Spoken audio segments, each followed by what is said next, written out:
Everyone, hello my dear students, welcome to my channel Sushmita SB. आप सभी का बहुत बहुत स्वागत है आपके अपने चैनल सुष्मिता एसबी पे। तो क्लास 10 जैसा कि आप लोगों का हिंदी एंड साइंस का एग्ज़ाम जो है उस वक्त लीक होने की वजह से यही कह सकते हैं, पेपर लीक हो गया, ऐसा आया। इसकी वजह से अगेन आप लोगों का एग्ज़ाम होने वाला है। तो आज मैं आप लोगों के लिए हिंदी का कुछ अपठित गद्यांश, पठित गद्यांश ये लेकर के आई हूँ, ठीक है, ताकि आप लोग फिर से कंसंट्रेट करें अपने एग्ज़ाम्स पे। ऐसा नहीं कि आपने जो पहले पढ़ लिया बस हो गया, अब जाके एग्ज़ाम देना, नहीं। अगेन आप लोग अच्छे से तैयारी कीजिए, क्योंकि क्वेश्चन बिल्कुल चेंज रहेगा, बिल्कुल अलग तरीके का रहेगा। तो मतलब चेंज रहेगा मीन्स क्या कि जो क्वेश्चन आया था वो क्वेश्चन तो दोबारा आपसे नहीं पूछेगा।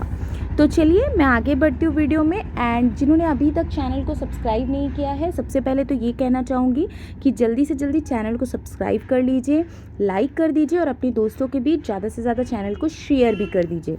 तो आइए बढ़ते हैं अपठित गद्यांश की तरफ, ठीक है। अपठित गद्यांश, मुझे तो ऐसा लगता है, पता नहीं आप लोगों को ऐसा लगता है, आप लोग थोड़ा सा कमेंट बॉक्स पे कमेंट कीजिएगा। मुझे जो गद्यांश होता है ना वो बड़ा इजी लगता है, क्योंकि गद्यांश में क्या होता है, जो भी पैराग्राफ आपको दिया हुआ है उसी से आपको आंसर मिल जाएगा। बस आपको वो ध्यान से केयरफुली पढ़ना है और उसके बाद आपको आंसर करना है, उससे ही आपके क्वेश्चन का आंसर आपको मिल जाएगा। तो आइए सबसे पहले तो गद्यांश को देखते हैं।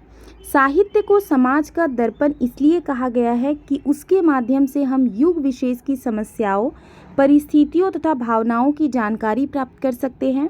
साहित्य जीवन की अभिव्यक्ति है। साहित्य में ही जातीय भावों का प्रतिबिंब देख सकते हैं। प्रत्येक जाति के साहित्य का एक व्यक्तित्व होता है। केवल इतना ही नहीं, वरन एक जाति के ही साहित्य में उनके विकास के अनुरूप समय समय पर अंतर पड़ता रहता है। हिंदी साहित्य का इतिहास इस तथ्य की पुष्टि करता है।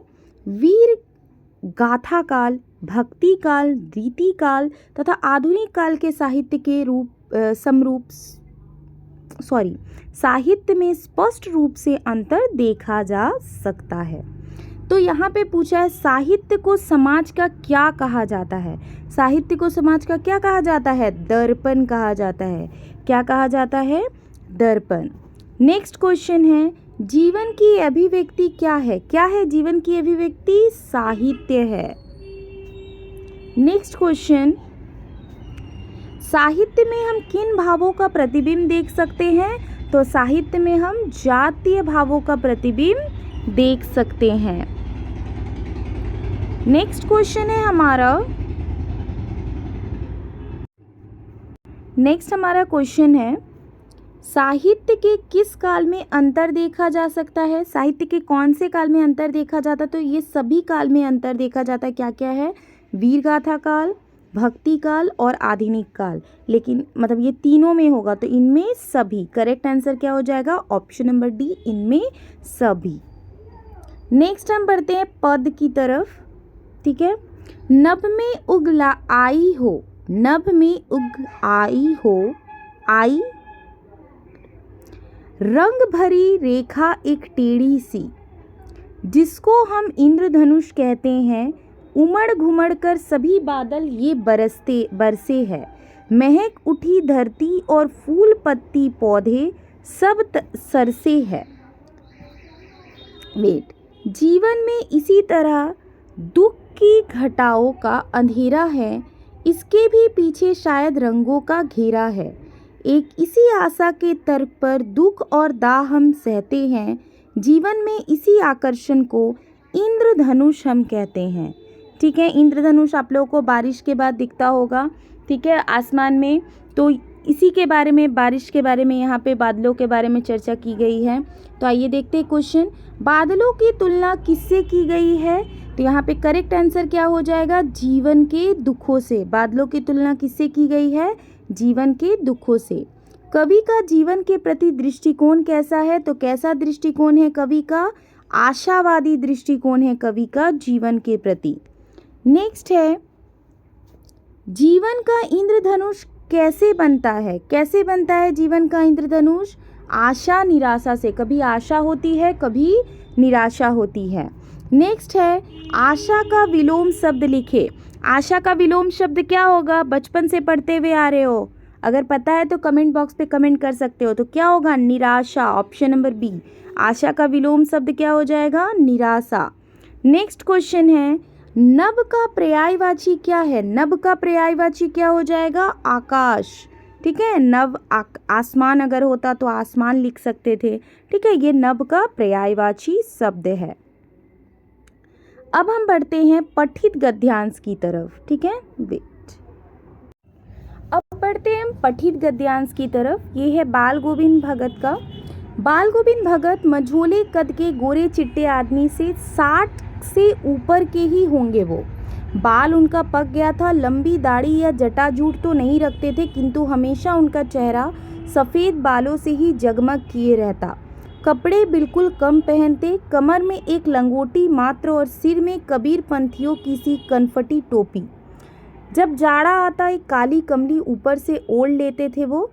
मस्तक पर हमेशा चमकता हुआ रामानंदी चंदन जो नाक के एक छोर से ही औरतों के टीके की तरह शुरू होता। गले में तुलसी की जड़ों की एक बेडोल माला बांधे रहते थे। अब यहाँ पे क्वेश्चंस देखिए।